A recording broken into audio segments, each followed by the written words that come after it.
Hey guys, welcome back to another video. Peter here. If you can see the mountains behind me, I'm in Aguiles-Calantes, which is like a 4-hour train ride from Cusco. This is the base of Machu Picchu. That mountain there, Machu Picchu, is behind that. So I'm here. I'm going to be doing Machu Picchu in the morning at 5:30, the first bus up. Saving a special review for that. Today's video is Maison Francis Kurkdjian, and it's called Amyris Homme. To be honest, I'm not impressed with this fragrance. I think this is probably one of the weaker ones from his own line, if I'm honest. It doesn't bring anything new whatsoever. It opens up with this mandarin note and a lot of sweetness of tonka and vanilla, and there's like a warm spice. It's not listed, but personally I think there's cardamom in here.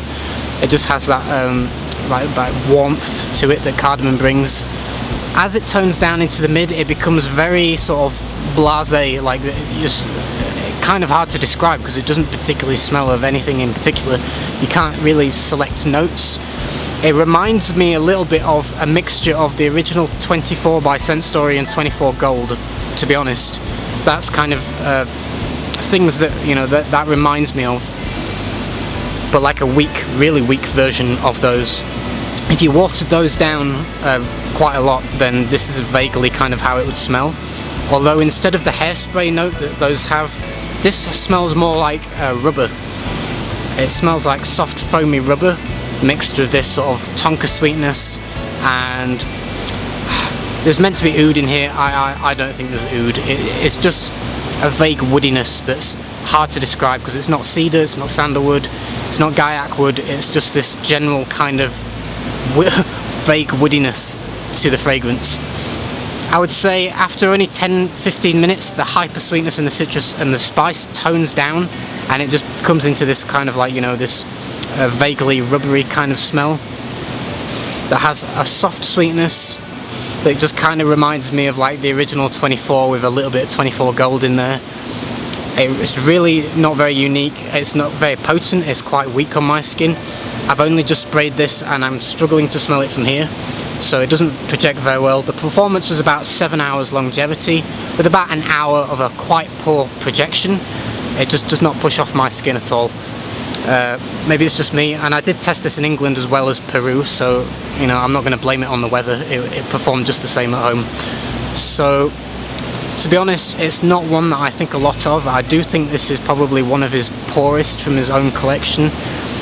We all know Kurkdjian is a great perfumer, but I think this one, he kind of let the bullet slip a little bit. It's not exciting. It doesn't. Sorry, I've got an insect on my microphone. It's not exciting. It doesn't bring anything new to the table. It has poor performance. So to me, it's extremely overpriced because it just doesn't give you anything. It really doesn't give you anything. This could be like a $20 designer fragrance in, you know, in a bargain bin somewhere. It really does not smell very good to me. So quite disappointing. Personally, I wouldn't recommend this. But there you go. That's my thoughts on it. So tomorrow morning I'll be in Machu Picchu, behind that mountain there, and I'm going to be doing a special review.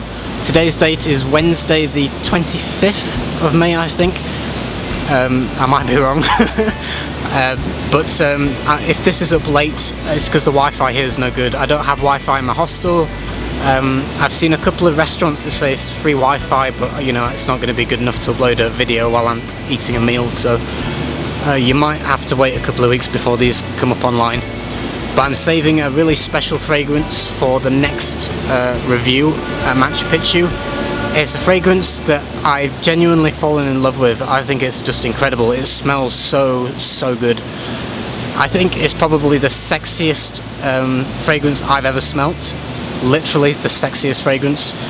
And the funny thing is, I think it's completely unisex. I don't know how it manages it, but it smells freaking awesome on me, on a guy, and it would smell amazing on a woman. If I smelt this on a girl, my brain would melt into a puddle. It's just fantastic. It really is awesome. So I'm saving that one for Machu Picchu because it's a special fragrance for a special place. Hope you enjoyed the video, guys, and I'll see you again next time. Apologies for my appearance if I'm looking a bit sweaty and dishevelled. I've been hopping across these rocks to get to the other side of the river here. I might put some clips of that in at the very end of the review so you can see where I was hopping. There were some hummingbirds that were just hovering above the water like little micro ones. So that's it. I'm in Aguiles Calantes for maybe 4 days or so. I'm not sure yet. I want to do Machu Picchu more than once. So see you guys next time. Bye.